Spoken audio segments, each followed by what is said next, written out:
आपको एक आंसर को किस तरह से प्रेजेंट करना है, किस तरीके से लिखना है, उसमें पॉइंट्स कैसे डालने हैं, ठीक है ना। तो अगर आपसे ये एक सिंपल क्वेश्चन पूछा जाता है डिफाइन हीमोडायनेमिक्स, तो हम किस तरीके से इसको आंसर करेंगे, ठीक है।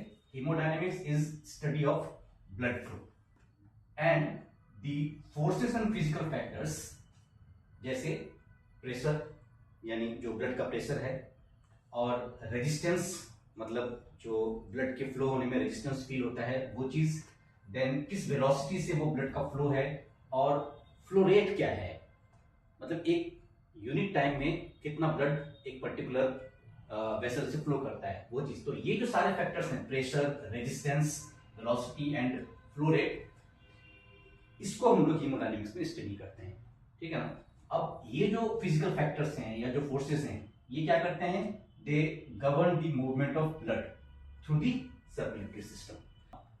दूसरा क्वेश्चन है, अगर ये क्वेश्चन पूछा जाता है कि explain various types of pressure, तो हम स्टार्ट करते हैं ब्लड प्रेशर के डेफिनेशन से। तो what is blood pressure? It is overall pressure exerted on the walls of arteries. क्योंकि जब भी हम प्रेशर की बात करते हैं तो प्रेशर बेसिकली हम आर्टरीज में मेजर करते हैं, तो इसीलिए ये आर्टरीज के ऊपर जो भी प्रेशर एक्सर्ट होता है आर्टरीज के वॉल्स में, हम उसी को ब्लड प्रेशर कहते हैं। और इसको मेजर किया जाता है systolic blood pressure and diastolic blood pressure में, ठीक है। तो आप क्या लिखेंगे, overall pressure exerted on the walls of arteries measured as systolic over diastolic, ठीक है। अब सिस्टोलिक ब्लड प्रेशर को हम डिफाइन कर लेंगे। It is the pressure on the arteries when the heart is pumping. ये इंपॉर्टेंट है, जब हार्ट आपका पंप करता है और जो ब्लड बाहर निकलता है और आर्टरीज में जो प्रेशर एक्सर्ट होता है, उसी को हम सिस्टोलिक ब्लड प्रेशर कहते हैं। या आप इसको एक और टर्मिनोलॉजी दे सकते हैं कि pressure on the arteries when the left ventricle is contracting. तो दोनों ही चीजें, या तो जब हार्ट पंप कर रहा है मतलब जब लेफ्ट वेंट्रिकल आपका कॉन्ट्रैक्ट कर रहा है। नॉर्मल सिस्टोलिक बीपी जो होता है ह्यूमन के केस में, it is 120 mm of mercury Hg। Now diastolic blood pressure when heart is resting और लेफ्ट वेंट्रिकल इज रिलैक्सिंग। ये जो बीपी है इसका normal value 80 mm of Hg आता है। नाउ तीसरा टाइप है प्रेशर का, मीन आर्टेरियोलर प्रेशर यानी MAP।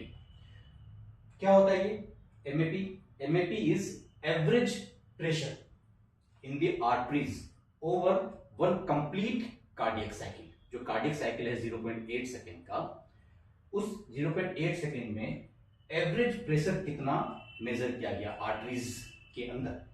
अब इसको कैसे कैलकुलेट किया जाता है, तो इसका एक फॉर्मूला है मीन आर्टेरियल प्रेशर का,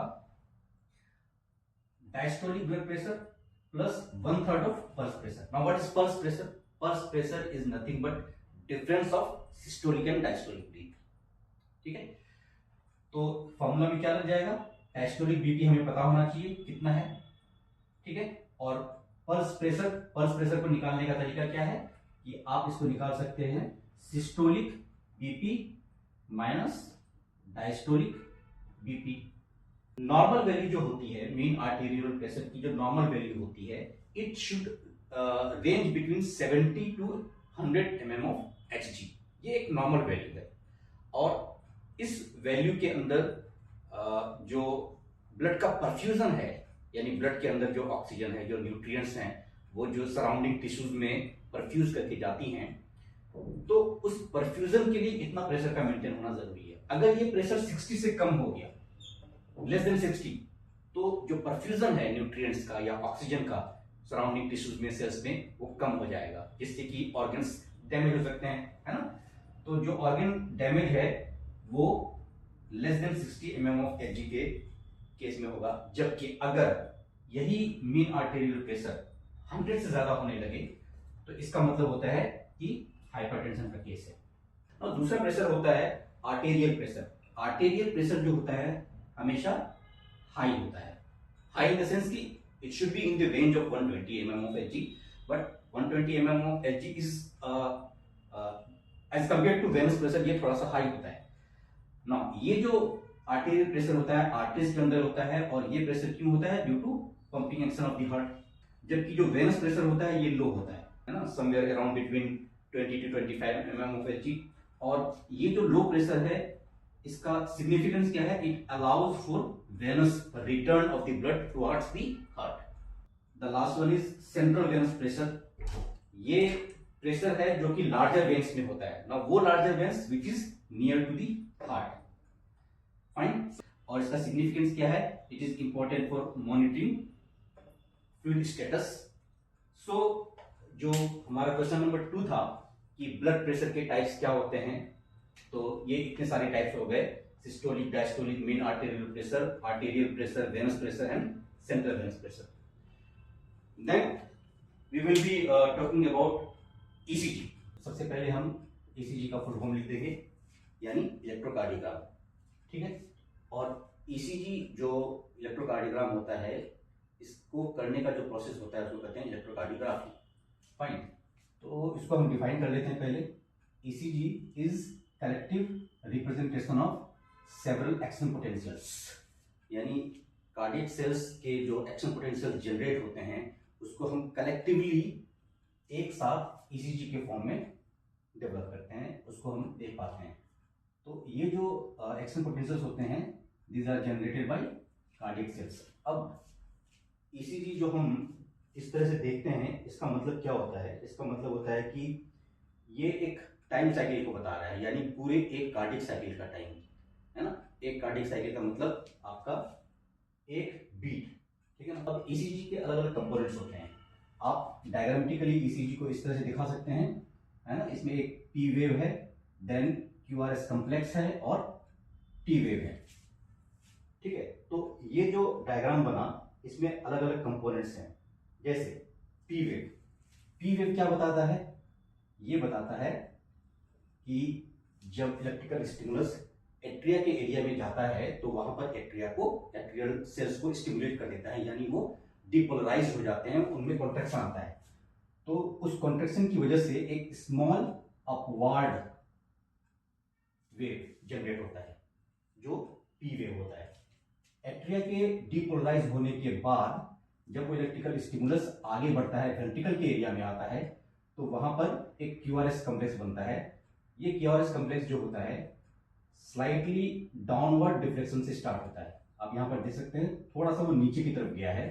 ठीक है ना। तो स्लाइटली डाउनवर्ड डिफ्लेक्शन है। इसके बाद क्या होता है कि वो ऊपर की तरफ जाता है और एक ट्रायंगुलर वेव बनाता है। यहां से वो ऊपर गया और एक ट्रायंगुलर वेव बना देता है, तो अपराइट ट्रायंगुलर वेव बनता है ना। ये आर्क शो करता है। एंड फाइनली ये एक डाउनवर्ड वेव के फॉर्म में कंप्लीट हो जाता है।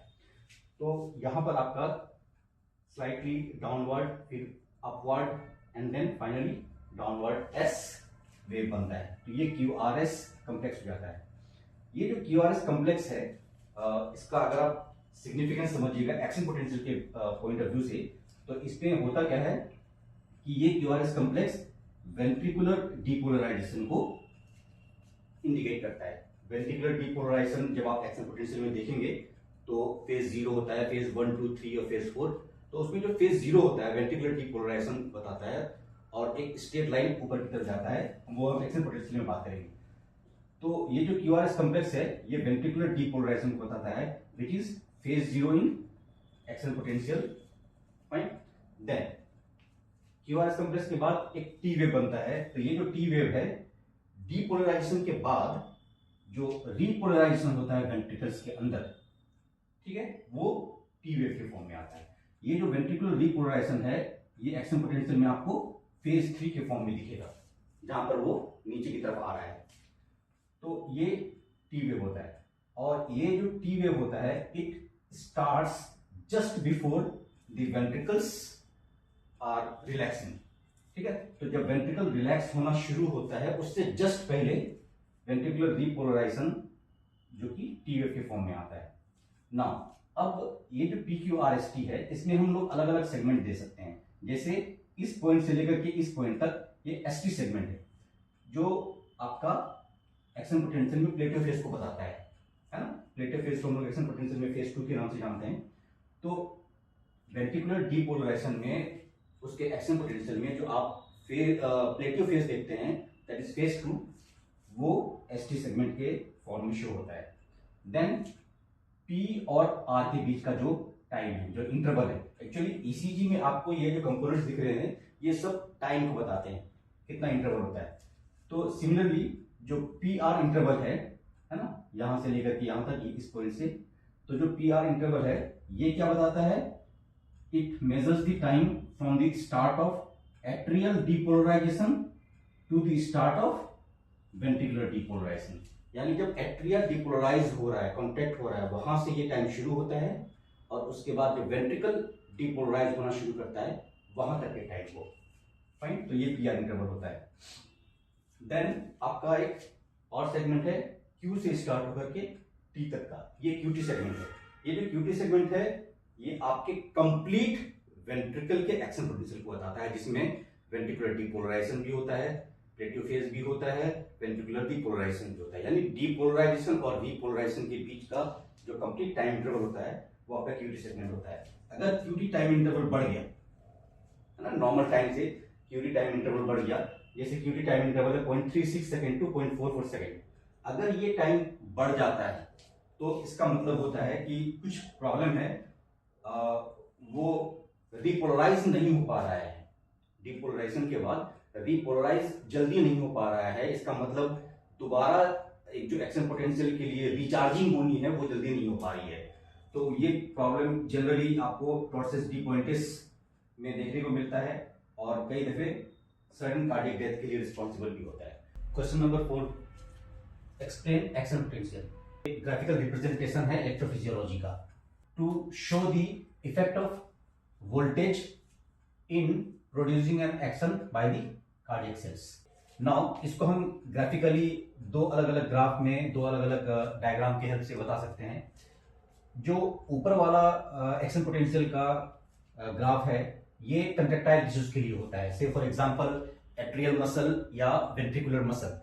और जो नीचे वाला एक्शन पोटेंशियल का ग्राफ आपको दिख रहा है ये कंडक्टिंग टिश्यूज के लिए होता है, से फॉर एग्जांपल एसए नोड या एवी नोड। ठीक है, नाउ दोनों में जो बेसिक डिफरेंस है वो आप देख लीजिए। इसका जो रेस्टिंग मेम्ब्रेन पोटेंशियल होता है, ठीक है ना, जो कंट्रैक्टाइल टिश्यूज के लिए रेस्टिंग मेम्ब्रेन पोटेंशियल होता है वो -90 मिलीवोल्ट होता है। जैसे ही -90 millivolt resting membrane potential achieve होता है, immediately sodium ion channel open हो जाता है और सोडियम आयन की एंट्री हो जाती है सेल्स के अंदर। जैसे ही सोडियम आयन एंटर करना शुरू करता है एक बहुत ही रैपिड और फास्ट डीपोलराइजेशन होता है और इस डीपोलराइजेशन की वजह से जो -90 मिलीवोल्ट है वो मूव करना शुरू करता है ऊपर की तरफ, एंड -70 मिलीवोल्ट जो कि थ्रेशोल्ड पोटेंशियल बोला जाता है। ठीक है ना, तो थ्रेशोल्ड पोटेंशियल को क्रॉस करते हुए ये पॉजिटिव की तरफ बढ़ता है अंटिल +30 मिलीवोल्ट। जब +30 मिलीवोल्ट हो जाता है तो ये मैक्सिमम डीपोलराइजेशन शो कर देता है और ये जो फेज है ये फेज 0 होता है। नाउ +30 मिलीवोल्ट पर जाने के बाद जो सोडियम आयन चैनल ओपन हुआ था वो क्लोज हो जाता है और ये जो है ये टाइम डिपेंडेंट भी होता है। वोल्टेज डिपेंडेंट तो है ही -90 मिलीवोल्ट, और ये टाइम डिपेंडेंट भी होता है। देन सोडियम चैनल की बंद होने की वजह से जो पॉजिटिव आयंस मूव कर रहे थे अंदर वो बंद हो जाते हैं और जिसकी वजह से जो ग्राफ है वो नीचे की तरफ आना शुरू होता है। जैसे ही वो नीचे की तरफ आता है 0 मिलीवोल्ट के आसपास पोटेशियम आयन चैनल ओपन होता है और पोटेशियम आयन का मूवमेंट आउटसाइड की तरफ होना शुरू हो जाता है, यानी पोटेशियम आयन कार्डियक सेल से बाहर निकलना शुरू होता है, जिसकी वजह से जो पॉजिटिव है चार्ज वो निगेटिव की तरफ मूव करना शुरू करता है। लेकिन इमीडिएटली थोड़ी ही देर के बाद कैल्शियम चैनल भी ओपन हो जाता है और कैल्शियम की एंट्री शुरू हो जाती है। नो, ये एक ऐसा फेज है जहां पर पोटेशियम बाहर जा रहा है और कैल्शियम अंदर आ रहा है, जिसकी वजह से आयनिक बैलेंस मेंटेन होता है। जब पहली बार पोटेशियम आयन चैनल ओपन होता है और जो ग्राफ है वो नीचे की तरफ आता है उसको हम कहते हैं फेज 1, यानी ये अर्ली रीपोलराइजेशन का फेज होता है। रीपोलराइजेशन शुरू हो चुका है, लेकिन चूंकि कैल्शियम की एंट्री हो जाती है, पोटेशियम बाहर जा रहा है, कैल्शियम अंदर आ रहा है, तो ये आयनिक बैलेंस होता है, जिसकी वजह से बहुत तेजी से ग्राफ नीचे की तरफ नहीं आता है। कुछ टाइम तक ये मेंटेन करता है एक स्टैटिक फेज को। इसीलिए इसको कहा जाता है प्लेटियोफेज, जो कि फेज 2 होता है। फेज 2 के कंप्लीट होने के बाद कैल्शियम चैनल बंद हो जाता है और पोटेशियम चैनल ओपन रहता है। तो कैल्शियम चैनल के बंद होने की वजह से कैल्शियम की एंट्री बंद हो जाती है, यानी अंदर की तरफ पॉजिटिव आयन का मूवमेंट रुक जाता है, जबकि पॉजिटिव आयन का मूवमेंट पोटेशियम आयन की वजह से बाहर जाना कंटिन्यू रहता है। यानी सेल्स के अंदर नेगेटिव मिलीवोल्ट डेवलप होना शुरू होता है और वो बहुत तेजी से नीचे की तरफ आता है। जब ये नीचे की तरफ आता है तो इसको कहते हैं फेज 3 यानी रीपोलराइजेशन का फेज, और ये नीचे आते हुए फेज 4 को अचीव करता है, जिसको कि हम डायस्टोलिक डीपोलराइजेशन कहते हैं। ये क्वेश्चन मैंने क्वेश्चन नंबर 5 में कवर किया है एक्शन पोटेंशियल के बाद, ठीक है। तो डायस्टोलिक डीपोलराइजेशन ऐसा फेज है जहां पर सेल्स एक अगले डीपोलराइजेशन की तैयारी करता है। डायस्टोलिक फेज एक्चुअली रिलैक्सेशन का फेज बताता है और डीपोलराइजेशन बताता है कॉन्ट्रैक्शन का। तो इस वक्त जो हार्ट के सेल्स होते हैं वो रिलैक्स कर रहे होते हैं और अगले फेज की तैयारी करते हैं। इसी डायस्टोलिक डीपोलराइजेशन को हम लोग ईसीजी में टी वेव के थ्रू से दिखाते हैं ना। इसमें एक दो चीजें और हैं, जैसे ये आपको दिख रहा है ईआरपी। ये जो ईआरपी होता है इसका मतलब होता है इफेक्टिव रिफ्रैक्टरी पीरियड, और इसके ऊपर है एआरपी, ये है एब्सोल्यूट रिफ्रैक्टरी पीरियड। तो इफेक्टिव रिफ्रैक्टरी पीरियड होता है जिस पीरियड में किसी तरीके का कोई स्टिमुलस नहीं आता है, ठीक है। तो रिफ्रैक्टरी पीरियड वो पीरियड होता है जहां पर आपका जो कार्डियक सेल है वो किसी भी स्टिमुलस की वजह से दोबारा से डिपोलराइज नहीं होता है। लेकिन जैसे ही ये ग्राफ नीचे आता है और -90 मिलीवोल्ट को टच करता है, एक नया एक्शन पोटेंशियल फिर से जनरेट होता है और ये कंटिन्यू रहता है। तो ये जो एक्शन पोटेंशियल्स हैं, इन्हीं एक्शन पोटेंशियल्स का कलेक्टिव फॉर्म हम लोग ईसीजी के फॉर्म में देखते हैं। तो इस एक्शन पोटेंशियल में आपको टोटल 5 फेजेस दिख रहे हैं। फेज 0, फेज 1 फेज 0 डीपोलराइजेशन का था, फेज 1 अर्ली रीपोलराइजेशन का था, फेज 2 प्लेटियोफेज का था, फेज 3 रीपोलराइजेशन का फेज है और फेज 4 डायस्टोलिक डीपोलराइजेशन का फेज है। तो ये एक्शन पोटेंशियल आपका कंट्रैक्टाइल टिश्यूज के लिए होता है, जो कि एट्रिया और वेंट्रिकल्स में आता है ना। जो दूसरा है ये कंडक्टिंग टिश्यूज के लिए होता है, जैसे एसए नोड है या एवी नोड है या बंडल ऑफ है। यहां पर डिफरेंस आपको क्या देखने को मिलेगा कि इसका जो रेस्टिंग मेमोरी पोटेंशियल होता है ये -60 मिलीवोल्ट होता है, as compare to contractile tissue का रेस्टिंग मेमोरी पोटेंशियल जो कि -90 मिलीवोल्ट था। तो ये -60 मिलीवोल्ट होता है, इसका थ्रेशोल्ड पोटेंशियल -40 मिलीवोल्ट है, यहाँ पर थ्रेशोल्ड पोटेंशियल -70 मिलीवोल्ट था। नाउ इसमें आप क्या देख रहे हैं कि ये जो फेज 4 है, जो कि डायस्टोलिक डीपोलराइजेशन का फेज 4 होता है, ये पिछले वाले एक्शन पोटेंशियल से कंटिन्यू होते हुए आ रहा है और -40 मिलीवोल्ट के बाद ये एक डीपोलराइजेशन का कर्व शो करता है, दैट इज फेज 0। नाउ इस केस में आप देख पा रहे हैं कि फेज 1, फेज 2 और फेज 3 ये नजर नहीं आता, ये इनडिस्टिंग्विशेबल होता है। यानी कंडक्टिव टिश्यूज के एक्शन पोटेंशियल में आपको सिर्फ फेज 4 और फेज 0 दिखेगा, ठीक है। और ये जो एक्शन पोटेंशियल होता है इसके लिए जो रिस्पॉन्सिबल आयन होता है वो कैल्शियम आयन होता है। कैल्शियम आयन चैनल की एंट्री होती है इसमें, जबकि यहां पर सोडियम आयन चैनल की एंट्री की वजह से ये डिपोलराइजेशन हुआ था। तो एक्शन पोटेंशियल में इतना ही आपको मेंशन करना है।